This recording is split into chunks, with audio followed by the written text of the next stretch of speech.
डॉली, इस तरह कब तक टहलती रहोगी? चलो आओ, बैठ जाओ। कम आओ डॉली।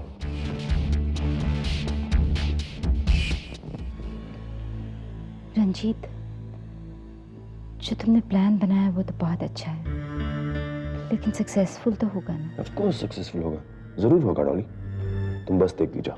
रंजीत, वो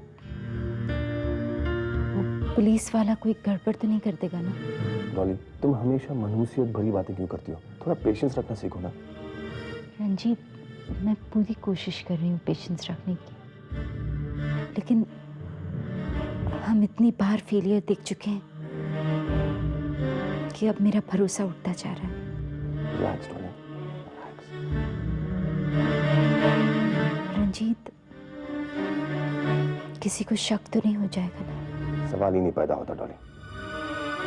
बस यूं समझो कि आज की रात हमारी जिंदगी की आखिरी काली रात है।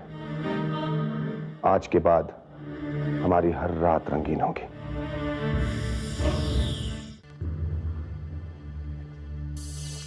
बस बहू बस, अब ज्यादा नाटक करने की जरूरत है नहीं, क्योंकि जिसे दिखाने के लिए तुम्हें नाटक कर रही हो वो तो इस वक्त यहाँ है नहीं। मम्मी जी, आप क्या कह रही हैं?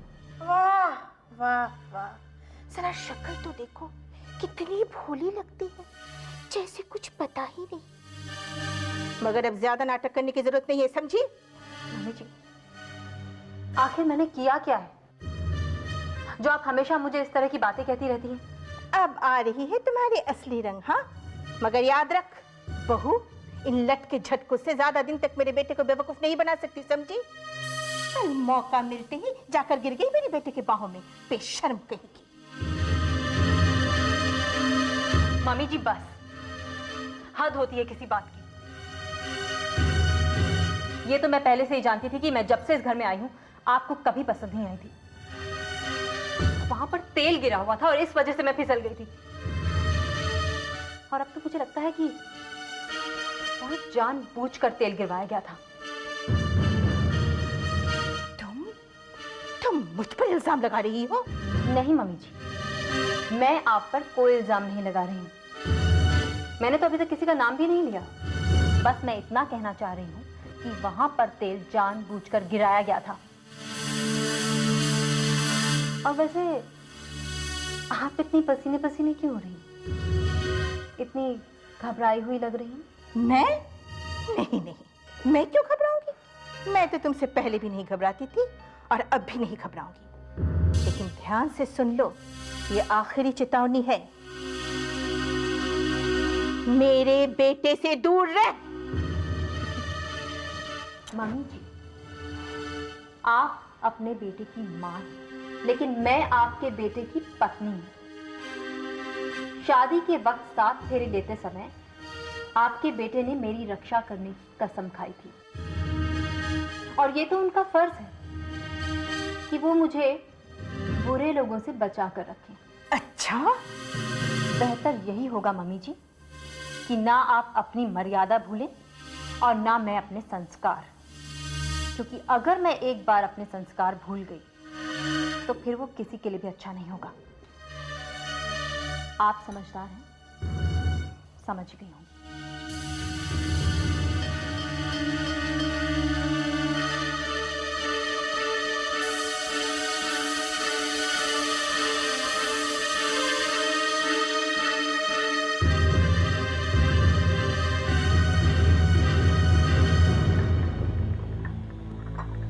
बेटा रंजीत, तुमने आज मुझे कैसे याद किया? बस ऐसे ही अंकल, सोचा सुबह की चाय साथ में हो जाए और मैं उसके साथ कुछ ऑफिशियल बातें। बहुत अच्छा किया तुमने। बाय द वे, ये बच्चों का नया केयर टेकर कैसा काम कर रहा है? जी, he is good, he is very good. आपका डिसीजन कभी गलत हो सकता है अंकल। डॉली, कोई आने वाला है क्या? नहीं, नहीं तो क्यों? वो इसलिए तुम बार बार घड़ी देख रही थी? हाँ, वो दरअसल वो ऑफिस जाना है ना, इसलिए, है ना डॉली? हाँ, तो चली जाना। अब मैं भी तो यहीं पर हूँ ना, मुझे भी तो ऑफिस जाना है। हाँ, हाँ डॉली, मित्रा अंकल भी तो यही हैं। हाँ मित्रा अंकल, टेंडर्स का क्या हुआ? नए टेंडर भरे जा रहे हैं। आई होप इस साल का टर्नओवर पिछले साल से ज्यादा रहेगा। हाँ अंकल, मैं भी तो यही चाहता हूँ। भला कंपनी मेरे नाम पे क्यों ना हो, लेकिन मैं सुमन का हर सपना को पूरा होते हुए देखना चाहता हूँ।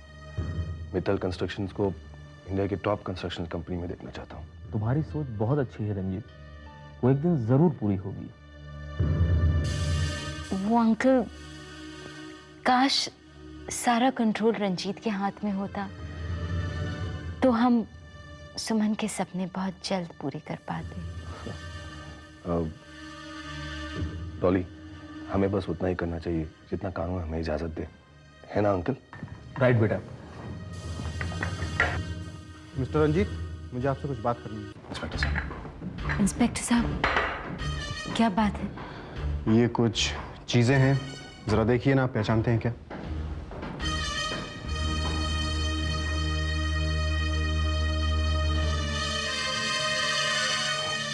सुमन,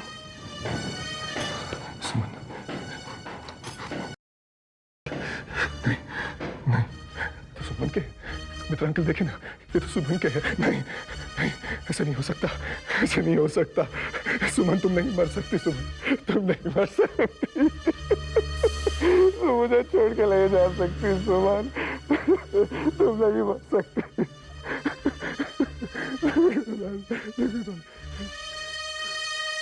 अब तुम्हारे पास बात करने के लिए कुछ बचा भी नहीं है मित्रा। अब तो मैंने सुमन की झूठी डेड बॉडी भी प्रोड्यूस कर दी। अब कोई मुझे सुमन की जायदाद हथियाने से रोक नहीं सकता, तुम्हारा कानून भी नहीं।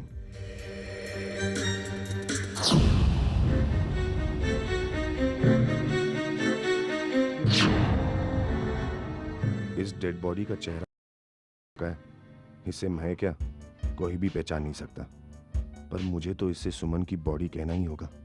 आखिर मित्तल कंस्ट्रक्शंस के मालिक बनने का जो सवाल है। नहीं, नहीं मित्र अंकल, रंजीत, कंट्रोल योरसेल्फ। अरे क्या कंट्रोल अंकल, सुमन की लाश मेरे सामने पड़ी है और आप मुझे बोल रहे हैं कि कंट्रोल योरसेल्फ। देखो रंजीत, आखिर मेरी बात तो सुनो।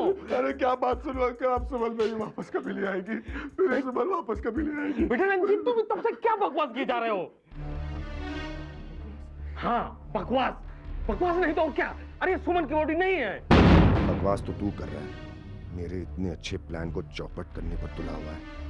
आप ये क्या कह रहे हैं? सुमन आपकी बेटी जैसी थी और आप इसे पहचानने से इनकार कर रहे हैं। हाँ रंजीत, सुमन मेरी बेटी जैसी थी और तभी मुझसे अच्छी, और इसीलिए मैं कह रहा हूँ कि ये सुमन नहीं है। इंस्पेक्टर साहब देखिए ना, ये सुमन से इतना प्यार करते थे, ये मानने को तैयार नहीं है कि सुमन की लाश है। रंजीत, अपनी हद में रहो। आप अपनी हद में रहिए अंकल। जानते हो, आपके इस पागलपन की वजह से हम सुमन के अंतिम संस्कार करने का मौका खो देंगे। जीत अंकल, बहुत हो चुका।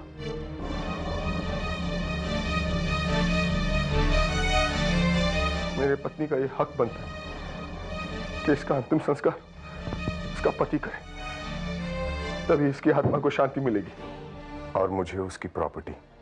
मैं अपने जीते जी सुमन के अंतिम संस्कार को लावारिसों की तरह होने नहीं दूंगा। साहब समझने की कोशिश कीजिए। अरे कुछ घंटे पानी में रहने के बाद तो एक नॉर्मल डेड बॉडी भी पहचान में नहीं आती है, और फिर ये तो काफी सड़ चुकी है। जो चूड़ियां और कंगन मिली वो क्या सुमन के नहीं थे? क्या मैं उसे पहचान नहीं सकता? इससे तो साफ साबित होता है कि यही सुमन की लाश है। और क्या मैं अपनी पत्नी को नहीं पहचानूंगा अंकल? ठीक है, आप लोग जो कहते हैं कहते रहिए। मैं इस लाश को सुमन की बॉडी नहीं मानूंगा, कभी नहीं मानूंगा। इस बुड्ढे का क्या करूं मैं? अगर ये नहीं माना तो मेरा ये प्लान भी फ्लॉप जाएगा, और अगर ऐसा हुआ तो अब डॉली मुझे चैन से रहने नहीं देगी। मैक, तुझे पता है मित्रा अंकल और पापा कहाँ गए? पता नहीं।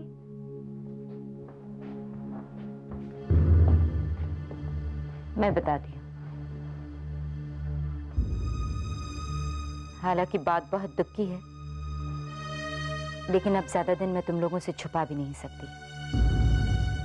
तुम्हारे पापा का फोन आया था। उन्होंने कहा तुम्हारी मामा की बॉडी मिल चुकी है।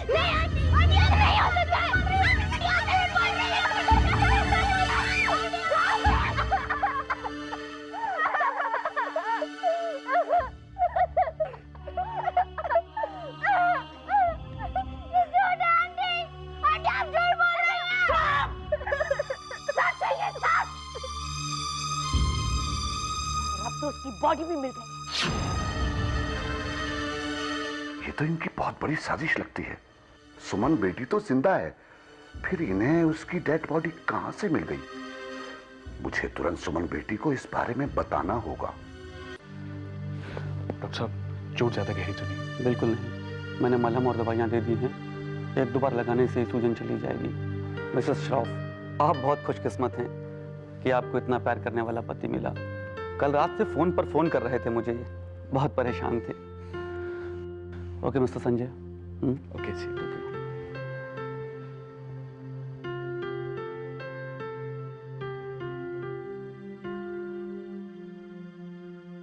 वो मैंने डॉक्टर को इसलिए बुलाया कि मुझे लगा कि कहीं कोई फ्रैक्चर वगैरह ना हो गया हो। वाह भांजे, बड़ी सेवा हो रही है पत्नी की। क्या कह रहे हो भैया? जो देखा वही कह रहा हूं बहना।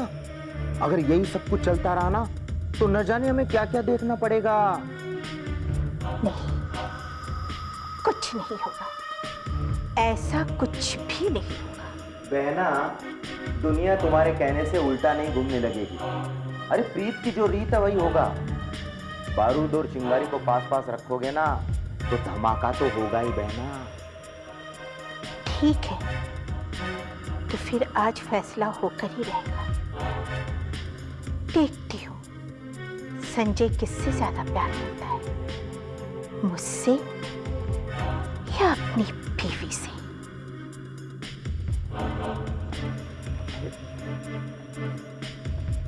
ये क्या कर रही हो? पागल हो गई हो क्या? क्या हुआ? क्या हुआ? देखो, इसने अपना अंगूठा काट लिया। कैसे काटा? कुछ नहीं बेटा, मैं बस तेरे लिए सेब काट रही थी, अंगूठा फिसल गया। वो क्या जरूरत थी सेब काटने की? घर में इतने सारे नौकर चाकर हैं, मानसी और आप। बेटा, मैंने सोचा मानसी तुम्हारे साथ होगी, बुलाऊंगी तो तकलीफ होगी, बस मैंने सोचा मैं ही सेब काट के दे दूं तुम्हें। मैंने आपसे कितनी बार कहा आपको घर का कोई काम करने की जरूरत नहीं है, और जरूरत पड़ी तो मानसी करेगी। गहरा कट लगा। कुछ नहीं हुआ बेटा, तू जा। मानसी तेरे इंतजार कर रही होगी, तू जा बेटा, तू जा। मैंने आपसे कितनी बार कहा है कि आपसे बढ़कर मेरे लिए इस दुनिया में कोई नहीं है, कोई नहीं है। अम्मा जी, हाँ पकड़िए इसको। हाँ, मैं दवाई लेकर आता हूँ। किसके पकड़िए इसको? जल्दी बेटा जल्दी, बहुत खून निकल रहा है। देखा भैया, मैंने कहा था ना तुमसे, ये मेरा खून नहीं है तो क्या हुआ? अगर जरूरत पड़ी तो किसी का भी खून बहा सकता है, मेरे लिए। मान गया बहना, मान गया तुमको।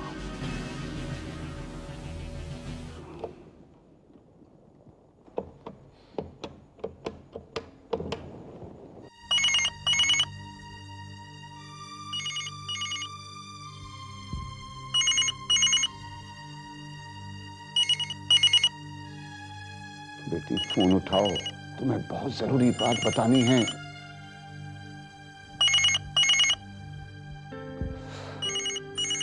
अरे बेटा जल्दी फोन उठाओ। हेलो। हाँ, कौन बोल रहे हैं? Hello hello. फोन करता है, बात नहीं कर रहा कोई। हे भगवान, मैं उसे कैसे बताऊं कि यहाँ क्या क्या हो रहा है? ओह,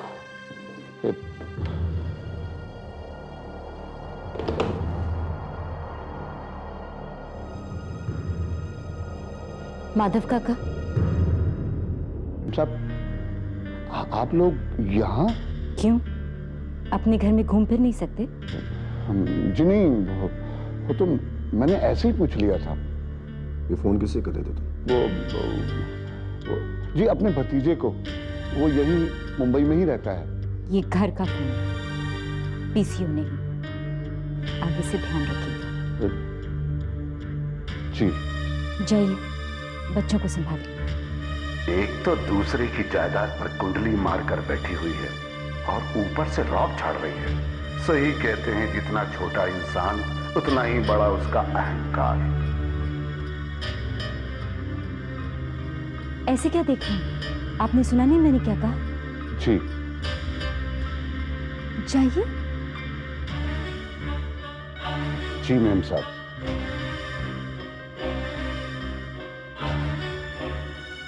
आपने इसे रख कैसे लिया? क्या करूं डॉली, इस मित्रा अंकल ने इसे हमारे गले बांध दिया। हर बात में मित्रा अंकल, इस बूढ़ी ने तो जीना मुश्किल कर दिया है। डोंट वरी डॉली, एक बार ये प्रॉपर्टी मेरे नाम पर हो जाए, उसके बाद हमें उस बुड्ढे से और घबराने की जरूरत नहीं पड़ेगी। मंजीत, लेकिन आपने कहा था कि मॉर्चरी में उसने बॉडी को सुमन की बॉडी मानने से इनकार कर दिया। मानने से इनकार तो कर दिया, लेकिन सारे सबूत यही कहते हैं कि वो लाश सुमन की है और उसके पति ने भी शिनाख्त कर दिया है। डॉली, अब तो शक की कोई गुंजाइश ही नहीं बचती और कानून हमेशा अपना फैसला ठोस सबूतों के आधार पर देता है। याद है, ऐसा उसी ने एक बार हमसे कहा था, याद है तुम्हें? अब सब कुछ वैसा ही होगा ना, जैसा हम चाहते हैं। डोंट वरी स्वीटहार्ट, सब कुछ वैसे ही होगा जैसे तुम चाहती हो। अभी नहीं, पहले अपनी पहली पत्नी का अंतिम संस्कार तो कर लो। क्यों, तुम्हें डर लग रहा है कि कहीं वो मौचुरी से उठ के यहाँ ना आ जाए? हंस लो जितना हंसना है, एक दिन वो यहां जरूर आएगी, फिर तुम्हारी ये शैतानी हंसी हमेशा के लिए बंद हो जाएगी। अब मैं उससे कैसे मिलूं, उसे कैसे बताऊं कि यहाँ क्या क्या हो रहा है? पता नहीं मेरी बेटी वहां किस हाल में होगी।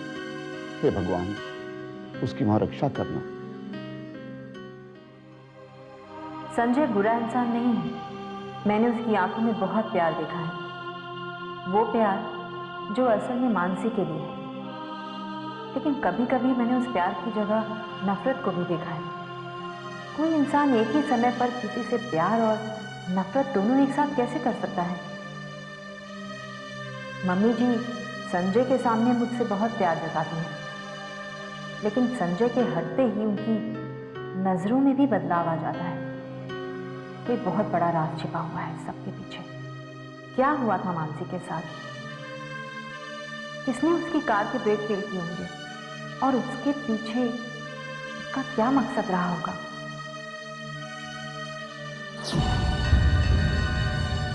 भाभी, आपकी अमानत है,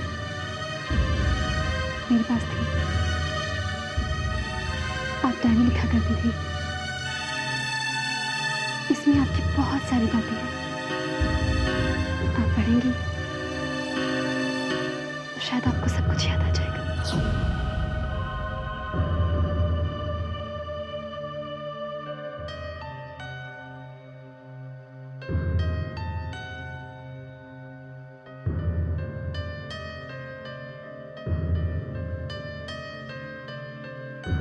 February 2002। मेरे आज के दिन की शुरुआत भी दूसरे दिनों की तरह ही हुई थी, मगर आज पहली बार एहसास हुआ कि हर दिन एक सा नहीं होता। कभी कभी उसमें एक छोटी सी बात हो जाती है जिसके नतीजे वक्त के साथ बहुत बड़े बनकर निकलते हैं। आज मैं उससे मिली, उससे मतलब संजय से। ये मुलाकात कोई वैसी मुलाकात नहीं थी जैसे कि एक आम लड़का और लड़की मिलते हैं, बल्कि इस मुलाकात को मुलाकात ना कहकर तकरार कहूं तो ज्यादा बेहतर होगा।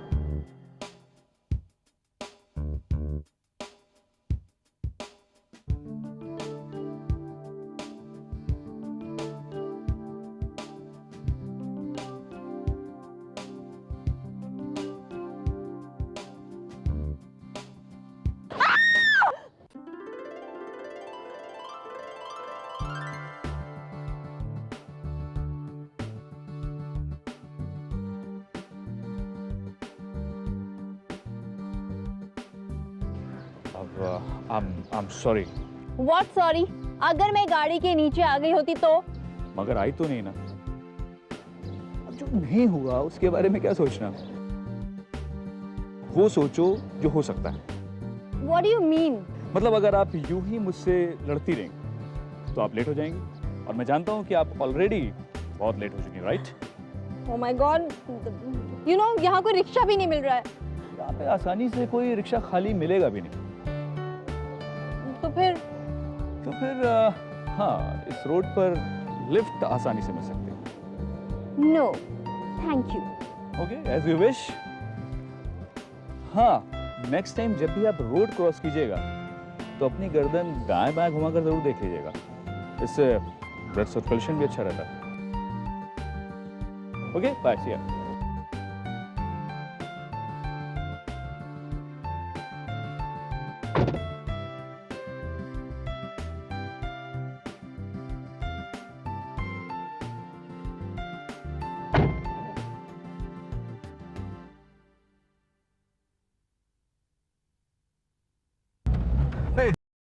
सकता हूँ, लेकिन जानबूझ के गलती नहीं करता। वैसे मैंने गुस्से में आपको बहुत कुछ बोल दिया, आपको बुरा तो नहीं लगा? हाँ, मैंने ठोक दिया, आपको बुरा तो नहीं लगा?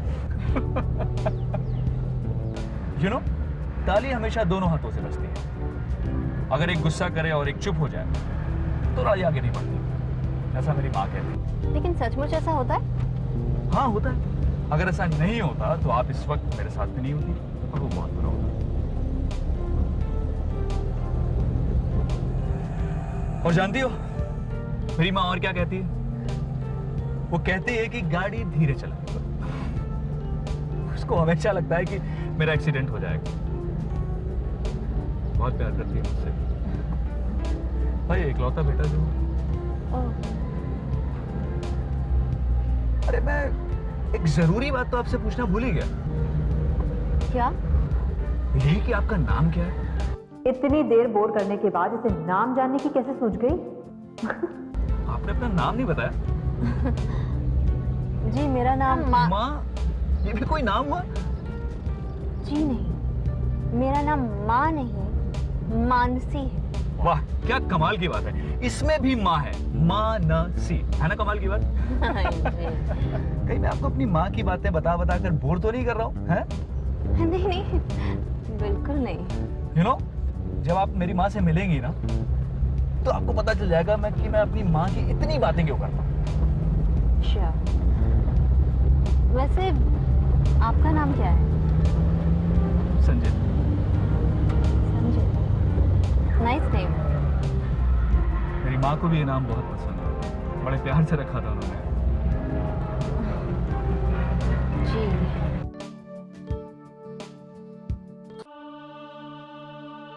वैसे तो मुझे कभी माँ के लाल अच्छे नहीं लगे, पर जाने क्यों संजय मुझे अच्छा लगा, बहुत अच्छा। 14 Feb 2002, वैलेंटाइंस डे। आज कॉलेज में वैलेंटाइन डे का फेयर था और हर साल की तरह मैं कॉलेज के सारे लड़कों के दिल तोड़ गई थी।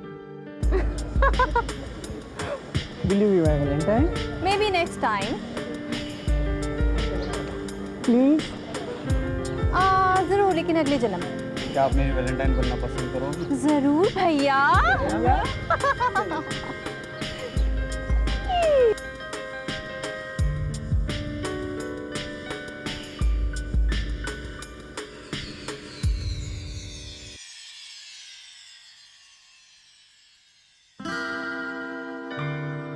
आपका जवाब मुझे पता है, इसलिए मैंने खुद ही।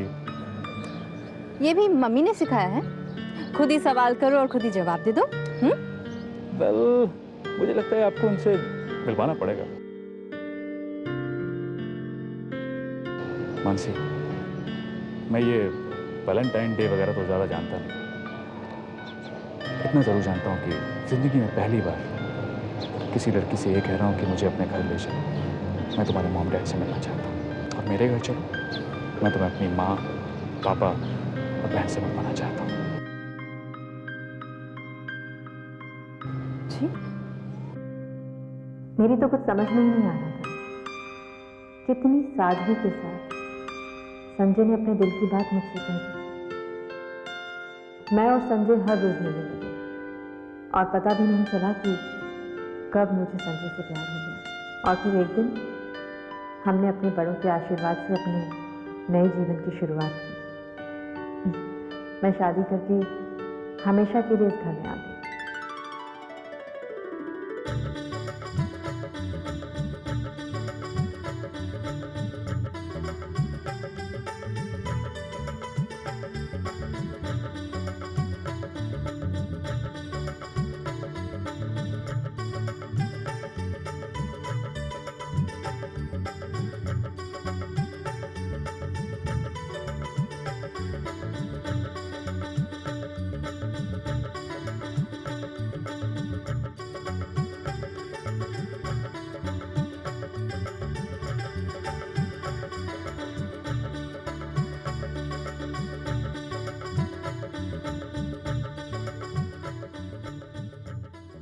संजय ने सही कहा था, उसके घर के लोग बहुत अच्छे हैं।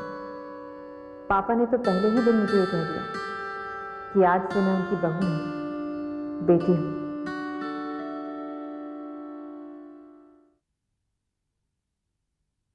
बहू, आज से ये घर तुम्हारा है। इस घर पे जितना हमारा हक है उतना तुम्हारा भी। आज से तुम इस घर की बहू नहीं, बेटी हो।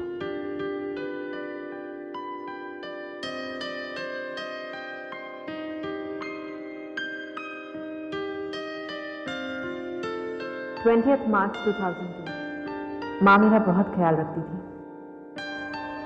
आज हमारी शादी का 3रा दिन।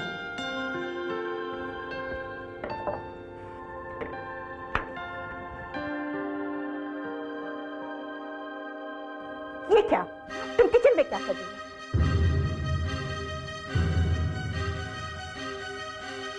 किसकी इजाजत चाहिए? किसने कहा बनाने के लिए? अरे देखो, कोई बात नहीं। अब देखना, बस शादी में सिर्फ 3 दिन हुए हैं और बहू किचन में आ गई। भला बता तू, लोग क्या कहेंगे? कैसी सास है कि नई बहू के आते ही काम पे लगा दी। अरे बेटी, अभी तुम्हारी उम्र ही क्या है? हाँ, अभी तो तेरे खेलने खाने के दिन है। जा बेटा, बहू को घुमा ला। माँ, अगर आप ऐसे कहेंगी ना तो ये कभी काम नहीं करेगी।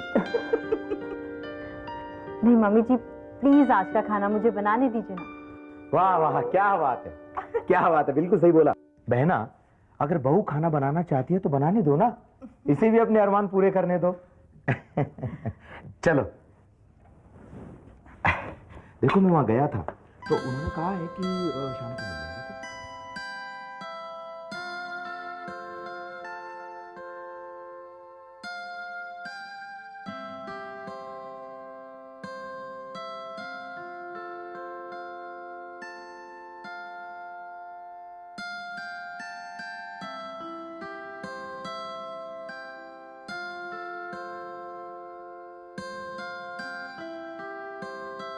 मम्मी जी, हाँ देखिए मैंने पराठा बनाए।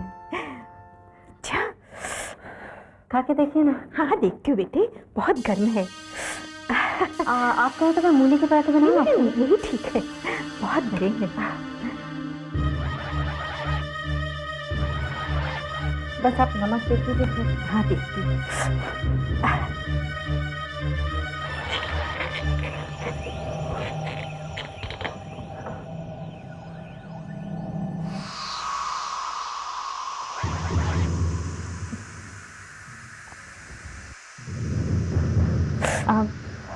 मैं हाँ बहुत टेस्टी है। बस अब एक कप चाय हो जाए तो मजा आ जाए। मम्मी जी, मैं अभी बना के लाती हूँ।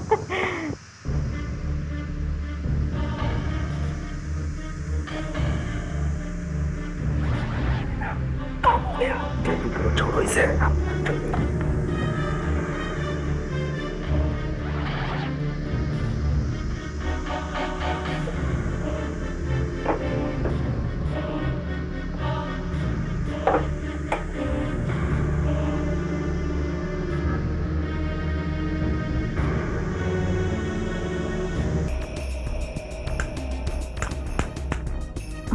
लाइटर।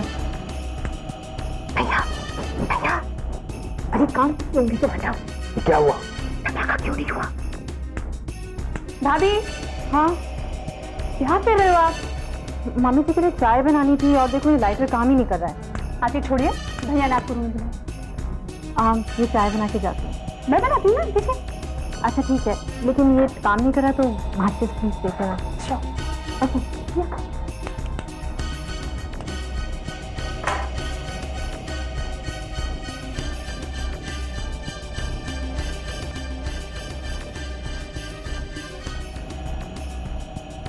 क्यों नहीं हुआ? मुझे क्या पता, मैं तो अपना काम करके आया था।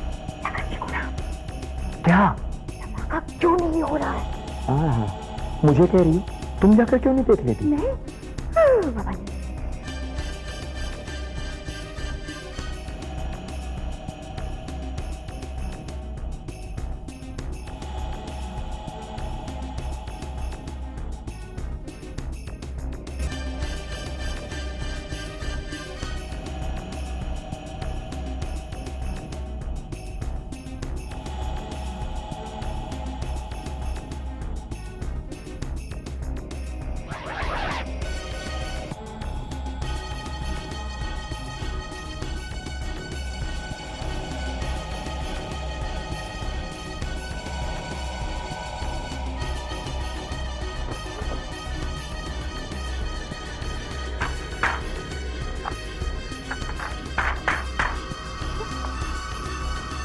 गुड्डो, गुड्डो गैस नहीं करे, तुम जल्दी बाहर आओ, जल्दी बाहर आओ। मम्मी, मामा जी, जल्दी आगे चलिए। तुम जाओ ना, डरते क्यों? मैं तो हूं ना। जाओ। बहना, जितना आसान जान लेना है ना, उतना आसान जान देना नहीं है। ऐसा करते हम दोनों मिलकर देखते हैं। हाँ चलो ना बात।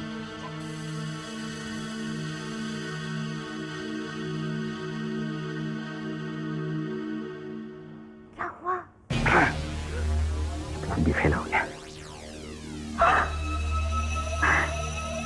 मेरी तो जान ही निकल गई थी।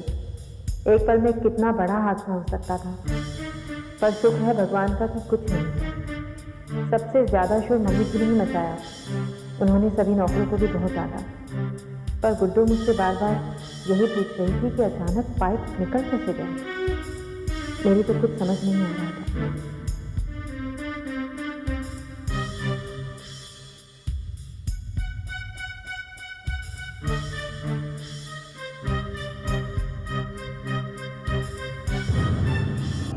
कैसी हो बहू? जी बिल्कुल ठीक हूँ, आइए ना। तुम्हारे पाँव के दर्द तो ठीक है ना? हाँ बिल्कुल ठीक। अरे लेकिन आपकी उंगली में क्या हुआ? कुछ नहीं, बस सलाद काटते हुए जरा सा कट गया। देखिए ना मम्मी जी, लगता है हम दोनों के ग्रह एक जैसे चल रहे हैं। इधर मेरे पैर में मोच आ गई और इधर आपकी उंगली कट गई। मेरे पैर की मोच तो ठीक हो गई है, लेकिन लगता है आपके घाव को भरने में भी वक्त लगेगा। हाँ बहू, कुछ घाव आसानी से भरते ही नहीं। बिल्कुल ठीक कहा आपने। बस ख्याल रखिएगा ये घाव नासूर न बन जाए, वरना आपको। बेटी, अब तबीयत कैसी है? जी ठीक है। पैर में दर्द कुछ कम हुआ है या नहीं? नहीं, अब तो बिल्कुल नहीं है। चलो हम लोग वॉक पे चलते हैं। लो, अभी अभी तो मैं बहू से बातें करने और आप इसे ले जा रहे हैं। अरे ये बातें तो कभी भी होती रहेंगी, लेकिन वॉक का वक्त तो सिर्फ शाम को और सुबह ही होता है। बेटा इसकी बातों पर ध्यान मत दो, चलो हम लोग वॉक पे चलते हैं। Okay mummy, bye. इस लड़की ने आज बहुत कुछ कह दिया। पता नहीं ये सिर्फ टॉन्ट थी या मामूली बात। खैर, जो भी हो, इससे सावधान तो रहना ही पड़ेगा। याद है बेटी, पहले तू मुझे हर सुबह शाम वॉक पे ले जाया करती थी। जब तू नहीं थी तो गुड्डो के साथ चला जाता था। अब गुड्डो अपने ससुराल चली गई है, लेकिन भगवान ने फिर से तुझे भेज दिया। जी, गुड्डो की याद तो मुझे भी बहुत आ रही है। मुझे भी बहुत याद सता रही है उसकी। चलो वॉक के बाद उसे फोन करते हैं। हेलो हेलो, अरे भाई फोन करते हो तो जवाब भी दो ना। कौन है जया? पता नहीं साहब, बार बार फोन करता है, जब मैं पूछती हूँ कौन है तो जवाब ही नहीं देता, फोन ही रख देता है। देख लो, अगर ज्यादा तंग करे तो कैडल नीचे रख देना। जी। कहीं ये फोन माधव काका तो नहीं कर रहे? शायद कुछ जरूरी बात बताना चाहते हो।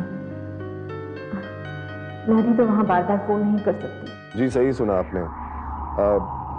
हमें सुमन की बॉडी मिल गई है और हमने उसका अंतिम संस्कार भी कर दिया है। जी किसी को बताने का मौका ही नहीं मिला। दरअसल बात यह है कि पहले से ही बॉडी की हालत इतनी ख़राब हो चुकी थी कि लोगों ने भी ये कहा कि अब और देर करना ठीक बात नहीं है। एनीवेज आप कल श्राद्ध है, आप आ जाइएगा प्लीज़।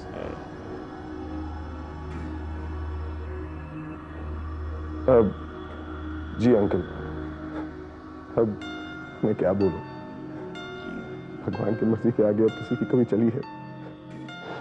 लेकिन मैं भगवान से यही पूछना चाहूंगा अंकल के उसने मेरे साथ ऐसा क्यों किया? क्यों मेरी सुमन को मुझसे छीन लिया उसने?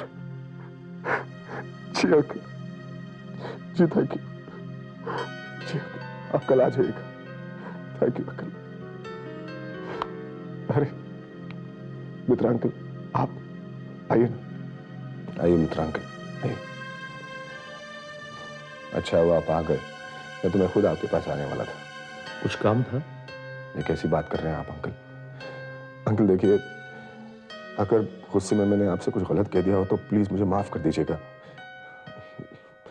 लेकिन आपको कल सुमन के साथ में आना ही होगा मित्रा अंकल। बेटा मैं वो अंकल देखिए प्लीज, आप अंतिम संस्कार में भी नहीं आए, आपको सुमन के साथ में आना ही होगा।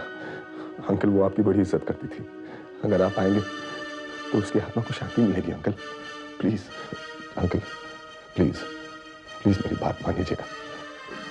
देखिए अंकल प्लीज ना मत कीजिएगा, मैं आपके पास नहीं बेटा रंजीत, ये तुम क्या कर रहे हो? बेटा तुमने सही कहा है, हमें सुमन के सपने को पूरा करना है और ये कार्य तुमसे बेहतर कोई और नहीं कर सकता। अंकल इतने तारीफ के काबिल नहीं हो uncle. Anyway thank you so much uncle. अलग अलग मछलियां पकड़ने के लिए अलग अलग चारा डाला जाता है और मुझे पता था तुम्हें फंसाने के लिए ये इमोशनल ड्रामा सबसे अच्छा चारा था। गायत्री, जया, हम लोग वॉक से वापस आ गए। अरे कुछ चाय वाय मिलेगी या नहीं? साहब नाश्ता तो तैयार है, मैं 2 मिनट में लगा देती हूँ। ठीक है ठीक है।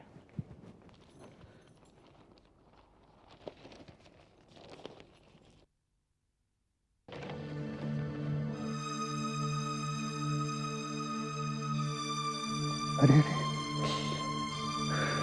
क्या हुआ? ये बहुत बुरी खबर है बेटा। ऐसे क्या खबर है? पुलिस को बहुत दिनों के बाद इस लड़की की लाश मिली। किसकी लाश? मैं बेटा कभी उसे मिला तो नहीं था, लेकिन उसका नाम जरूर सुना था। बहुत कम समय में इस लड़की ने कंस्ट्रक्शन की दुनिया में काफी नाम कमाया था। नाम क्या है उसका? सुमन मित्तल। मित्तल कंस्ट्रक्शन की मालिक।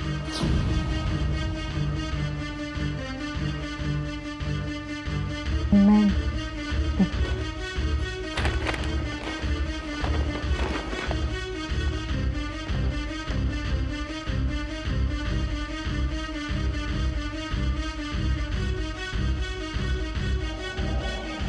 साहब नाश्ता तैयार है। ठीक है, मैं हाथ धोकर आया। सुन बेटी, चलो नाश्ता तैयार है। कई दिनों की कोशिश के बाद आखिर पुलिस को सुमन मित्तल की डेड बॉडी मिल गई है। सुमन मित्तल के पति रंजीत सक्सेना ने उनके कपड़े और डेड बॉडी देखकर तथा पास मिली चीजों से उनकी शिनाख्त की। लाश की खराब हालत होने की वजह से तुरंत उसका अंतिम संस्कार कर दिया गया और आज मित्तल हाउस में उनका श्राद्ध हो रहा है। सुमन मित्तल कंस्ट्रक्शन की दुनिया में तेजी से उभरता हुआ एक नाम था और निर्माण उद्योग में उनका नाम बड़े सम्मान के साथ लिया जाता था। कई बड़ी हस्तियों ने उनकी मौत पर खेद प्रकट किया।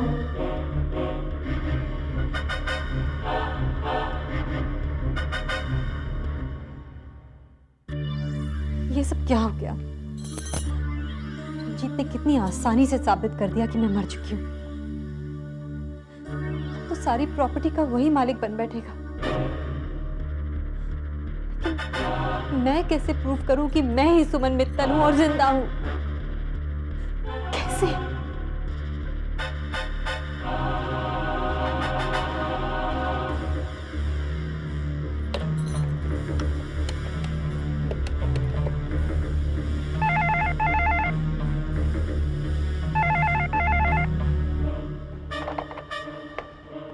हेलो। हेलो माधव काका। अरे सुमन बेटी, कहाँ हो तुम? मैं तुम्हें कब से फोन कर रहा हूँ, लेकिन तुमसे बात ही नहीं हो पा रही। ओ माधव काका, मैं यहाँ की उलझनों में फंसी हुई थी बस। कोई चिंता की बात है? नहीं, ऐसी कोई बात नहीं है।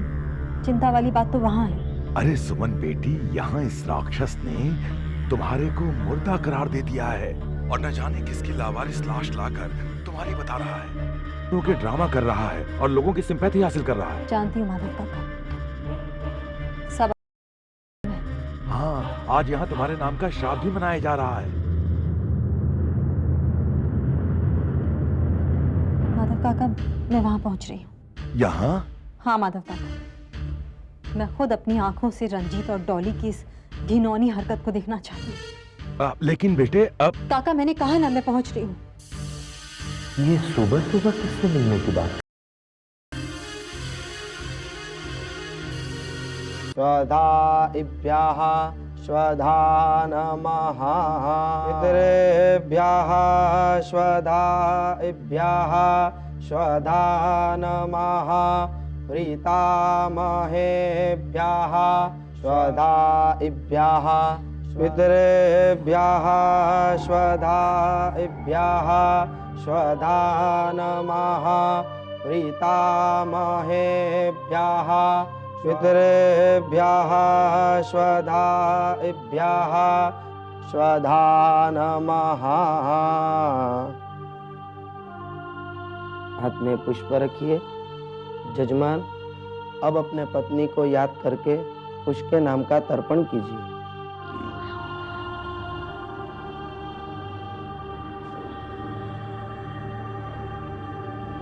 चलें।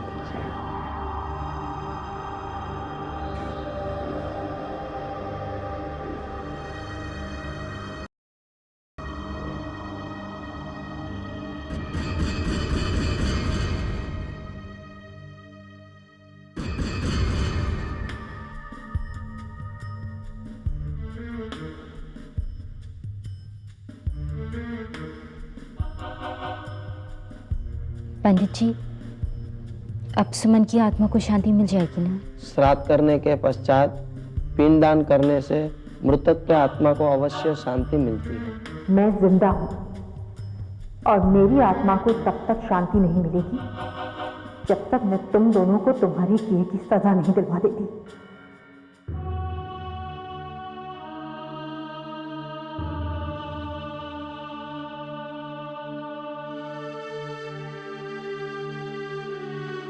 मेरे बच्चों के एक एक आंसू का हिसाब देना होगा तुमको।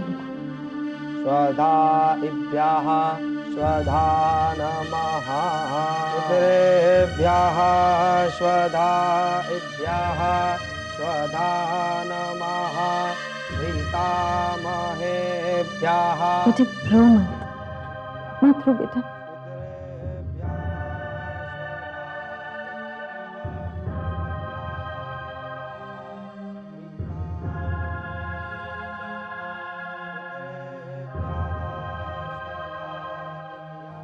बेटा अब मत रोइए, मत रो बेटा। बस कुछ दिनों की बात और है, फिर सब ठीक हो जाएगा। हाँ मत आंटी, अब कौन है?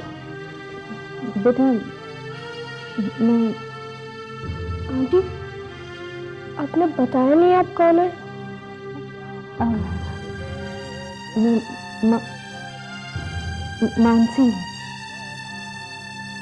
आपकी मम्मी की फ्रेंड। हेलो। हाय। बच्चों ने आपको सताया तो नहीं? बच्चे कभी किसी को तंग नहीं करते, ये तो बड़ों का काम है। हाँ। बच्चों चलो चलो।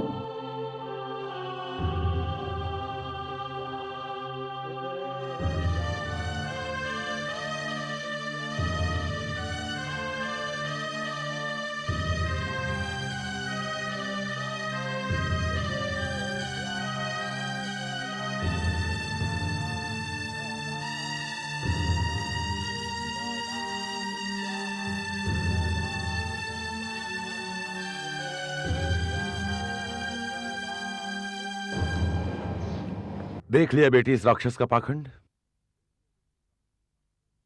मगर काका, रंजीत की ऐसी हरकत पर किसी ने शक नहीं किया? किया ना बेटे। सुना है मित्रा बाबू ने उस लावारिस लाश को तुम्हारी लाश मानने से साफ मना कर दिया, पर उस रंजीत ने रो रो कर ऐसा नाटक किया और तुम्हारा वास्ता देकर, बच्चों का वास्ता देकर उनको अपने वश में कर लिया और शीशे में उतार लिया। माधव काका, मित्रा अंकल मेरी आखिरी उम्मीद थे। अब वो भी रंजीत के झूठ को सच मानने लगे हैं। मैं तो बिल्कुल अकेली हो गई हूं। मेरी समझ में ही नहीं आ रहा कि मैं ये लड़ाई कैसे लड़ूंगी। काका, मैं बहुत अकेला महसूस कर रही हूँ।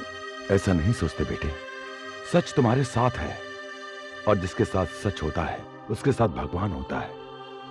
हर युग में सच की जीत होती आई है और इस युग में भी सच की ही जीत होगी। ऐसा मत सोचो। वो देखो,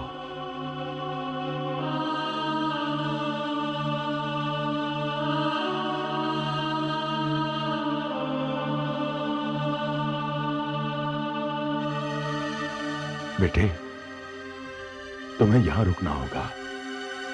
इन राक्षसों से अपने मासूम बच्चों को छुड़ाने के लिए तुम्हें यहां आना होगा। हाँ काका, मैं लौट कर आऊंगी। मैं जरूर लौट कर आऊंगी।